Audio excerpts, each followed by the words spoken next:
አንተ ሙስሊም ወጣት ዛሬም እነዚህ ቆሻሾችን ነው የምታደንቀው? የነዚህ ቆሻሾችን ፊልም ነው ያያያለው? አንቺ ሴት ሙስሊም ሴት ስላንቺ ሲያወሩ አሁንስ አይገባሽም? ልጫወቱብሽ ነው ከቤትሽ እንድትወጪ። ገና ብዙ ጉድ ይወጣል። የወጣው ትንሹ ነገር ነው። ህፃናትን አሰቃይቶ በስቃይ ወቅት ከህፃናት ሰውነት የሚወጣ ለነሱ እድሜ ማራዘሚያ ሆርሞን አለ።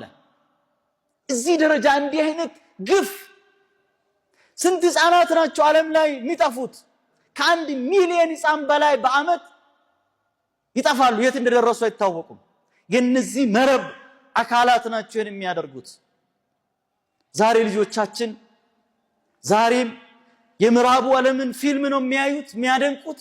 የውሸት አክተሮች እነዚህ የሆሊውድ አክተሮች ጭምር ነው በዚህ ውርደት፣ ቅሌት፣ ወንጀል ውስጥ ስማቸው ተዘርዝሮ ያለው። ታዋቂ ዘፋኞች፣ ታዋቂ አክተሮች። አንተ ሙስሊም ወጣት ዛሬም እነዚህ ቆሻሾችን ነው የምታደንቀው? የነዚህ ቆሻሾችን ፊልም ነው ያያያለው? አንቺ ሴት ሙስሊም ሴት ስላንቺ ሲያወሩ አሁንስ አይገባሽም? ልጫወቱብሽ ነው ከቤትሽ እንድትወጪ። ሊያጨማልቁሽ ሊያራክሱሽ እንደሆነ አሁንስ እየገባሽ አይደለም ወይ? ማዛ ተንተظሪን ምን ነው የምትጠብቂው? ምንድነው የምትጠብቀው? በፊት እኛ እንደ ዳዒም እንደ ኹጥባም እንደ ዒልምም ስናወራ ምናልባት ጆሮ አልተሰጣችሁንም ይሆናል። ሴት ልጅ ራቆት መሄዷን እንደ ነፃነት እንደ ስልጣኔ ታይ ይሆናል። ዛሬ ግን የምዕራቡ ዓለም ሴቶች የኛ የሙስሊም ሴቶች ህይወትን እየናፈቁ ነው ያሉት።